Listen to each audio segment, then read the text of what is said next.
Po si Lota Monique F. Melo mula sa grade 6 case. Bago ko po simulan ang aking exhortation, mayroon po akong tanong sa inyong lahat. Sino dito ang hindi pa nakakagawa ng kasalanan? Hindi amin na. Itaas po ang kamay nang hindi pa po dito nakakagawa ng kasalanan. I'm sure lahat naman tayo dito ay nagkasala na.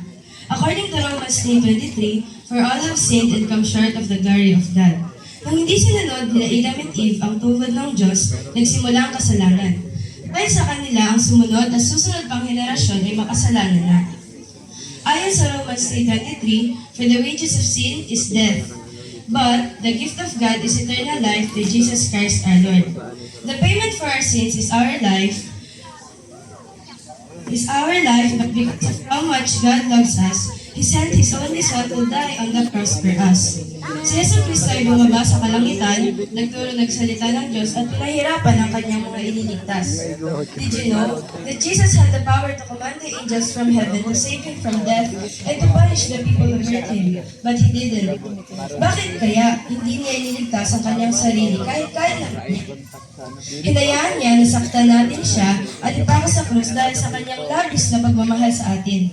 Ang kaligtasan na ito ay binigay sa atin bilang regalo. It doesn't cost anything, and kailangan lang natin gawin ay tanggapin ito.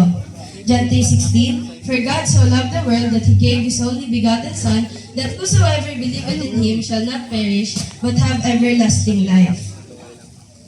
Ano nga ba ang dapat natin gawin upang makaligtas sa kasalanan? All we have to do is accept God's gift for us and to follow His word, which is the Bible. Once we accept this gift, we no longer have to be afraid of death kasi mayroon na tayong permanent na lugar sa heaven pagkatapos nating mamatay.